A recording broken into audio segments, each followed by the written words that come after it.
que acho que vem muito da crítica do eles não se juntam, não aceitam a ideia de juntar a direita para acabar com a esquerda. Quando a gente vê MBL, né, as pessoas falando que vocês são muito idealistas.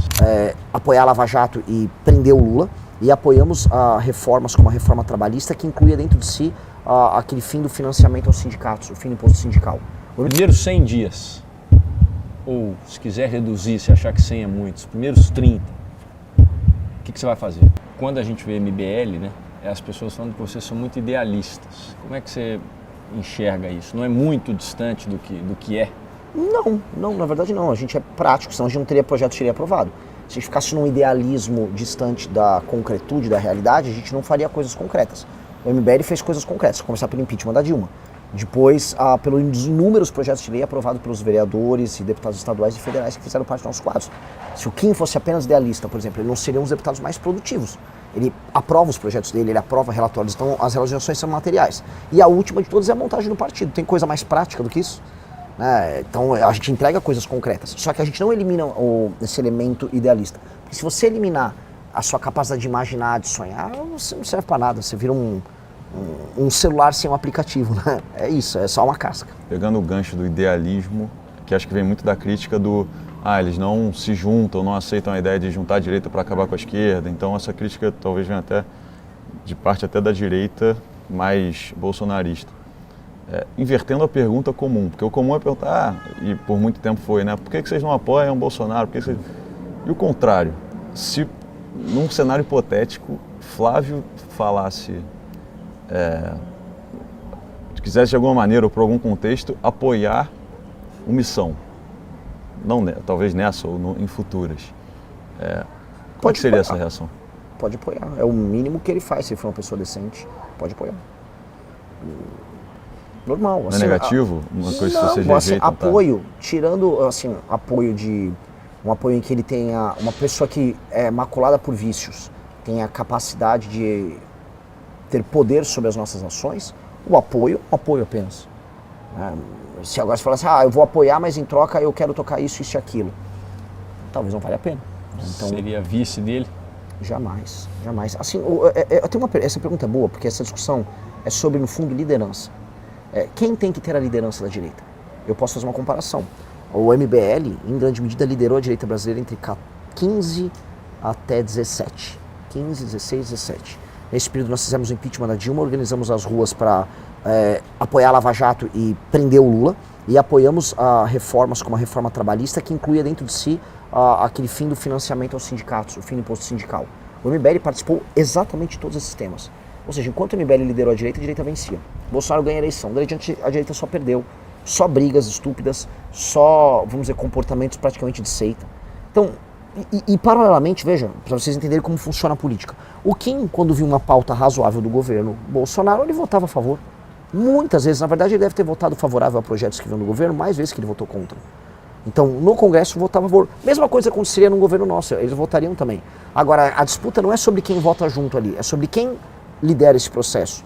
Eu não acredito na liderança dos Bolsonaro. Sob a liderança da família Bolsonaro, a direita brasileira só perdeu. Sob a nossa liderança, ela só ganhou. E por quê? Nós somos pessoas melhores e mais capacitadas.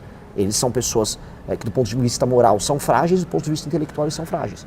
E eu quero demonstrar isso. Por isso a gente agora tem um partido e o partido permite que a gente coloque uma candidatura para que as pessoas possam comparar. Renan, tá aqui, a gente vai começar com a seguinte pergunta. Primeiros 100 dias, ou se quiser reduzir, se achar que 100 é muito, os primeiros 30, o que você vai fazer, se for eleito? Eu começo antes dos 30 começarem. O que eu vou fazer na transição? O que é a PEC da transição? Eu vou pegar a PEC do deputado Kim Kataguiri, que faz uma reforma fiscal, e no período de transição eu preciso passar ela. Preciso passar ela urgente. A PEC da reforma fiscal, que inclusive deve ter passado no nosso episódio, foi discutida hoje no almoço, os detalhes dela. E essa PEC ela já vai endereçar a questão fiscal brasileira para poder começar entregando não só aos investidores, mas ao povo brasileiro, uma questão de previsibilidade sobre as contas públicas brasileiras para diminuir a curva da dívida e a questão dos juros. Com base nisso, medida. Essa primeira medida ainda na transição, antes de assumir, antes de sentar na cadeira. Sento na cadeira no dia 5 de janeiro, segurança pública. Foco total em destruir as fortalezas do crime organizado nos principais estados onde eles avançaram muito, especialmente no Ceará, pensando que não seja mais, na Bahia, que houve muito avanço, e naturalmente no Rio de Janeiro. Outros pontos estratégicos que já dá para fazer operação junto com o governo federal: Porto de Santos, Baixada Santista, em São Paulo, onde há o escoamento da produção internacional da droga que passa pela rota bioceânica, e com base nisso, devolver o brasileiro para o próprio território, passando junto a alteração nas leis penais, nas leis de processo penal e trazer o que a gente chama de direito penal do inimigo, que vai qualificar as organizações criminosas, as facções, os cartéis, chamem como preferir, como organizações anômalas, como inimigo, onde os direitos e prerrogativas individuais desses membros dessas facções serão relativizados. Eles vão perder essas prerrogativas porque eles estão em permanente cometimento de crime e não reconhecimento do Estado brasileiro, que é basicamente como se fosse qualificar eles como terroristas. Com base nesse novo arcabouço e nessa ação, a gente começa a devolver o Brasil para os brasileiros e aí a gente fala, bom, começamos o governo, porque conta pública garantida no médio prazo e retomada do território. No primeiro ano de mandato, só para fazer uma extrapolação, com certeza a gente vai atrair investidores, o Brasil começa a entrar num clima de otimismo e, paralelamente, a gente vai diminuir muito a taxa de homicídios, a taxa de roubos e furtos. O Brasil vai começar a sentir ali, opa, tem alguma coisa nova no ar. E aí o grande jogo começa, que é o enfrentamento, o que eu falo, que é o Centrão. Segurança Pública, então, resolve com esse tratamento das facções como terroristas. Na sua visão, esse é o principal. Não só, mas também. Porque também, eu vou dar um exemplo, eu posso tratar o PCC quanto eu quiser como terrorista, mas se o PCC continuar operando, usando empresas no mercado financeiro, operando com título podre para cá e para lá, como eles fizeram, inclusive, numa sobreposição com o Banco Master. A REAG foi isso e a REAG operou Master junto com os demais. Se não utilizar a COAF e os sistemas de inteligência, eu também não pego o PCC. Eu sempre falo, existem dois modelos de ocupação política por parte do crime organizado. A ocupação horizontal, que é a que o Comando Vermelho faz, ocupa o nosso território, e a vertical, que é institucional, o PCC faz. Ocupa Ministério Público, ocupa prefeituras, ocupa polícia, ocupa mercado financeiro. Ambas têm estratégias diferentes para executar. STF. No começo do mandato, sim, eu quero saber como é que vai ser a reação do STF a essas medidas que nós vamos adotar. Minha primeira questão com o STF é essa. Porque naturalmente é um enfrentamento a ser feito pelo parlamento, especialmente o Senado, com relação a tudo que a gente está vendo agora com relação ao Banco Master. E a resposta que eu estou dando agora, ela ainda vai ser qualificada pela delação do Vorcaro. A delação do Vorcaro vai nos dar o tamanho, vamos dizer, da evolução desse câncer que foi o envolvimento do STF no Master. E aí, com base nisso, a gente vai poder olhar e quais medidas nós vamos poder agir junto com o Congresso para fazer o enfrentamento. E falar em impeachment de ministro supremo tem que estar na pauta do dia. Paralelamente, só que eu não quero que esqueçam, paralelamente a isso, eu quero saber assim, se vai aparecer um ministro do STF com base numa ação que o PSOL vai entrar, querendo impedir que eu faça as operações, então logo assuma a presidência. Como assim? O PSOL pode entrar com uma ação dizendo que eu estou violando direitos humanos ao usar o direito penal do inimigo para pegar o Comando Vermelho no determinado da favela, e pode vir uma decisão monocrática de um ministro do STF falando, não vai fazer, Renan, pare já a operação. E eu não vou cumprir essa decisão. Se essa decisão vier, com base, sim, estou colocando aquela região no estado de defesa, o estado de defesa foi aprovado pelo Congresso Nacional, estou no estrito cumprimento da Constituição Nacional. Se vier uma decisão que passe por cima disso, a decisão não pode ser cumprida. O que você tira, mudando um pouquinho, mas ainda falando de projeto, primeiro ano, vamos dizer, o que você tira de isso aqui foi bom no governo Bolsonaro, eu vou replicar, eu vou manter, isso aqui foi bom no governo Lula, eu vou replicar, eu vou manter? A melhor coisa do governo Bolsonaro que foi feito, teve um marco de saneamento, algumas parcerias público-privadas na área de ferrovia.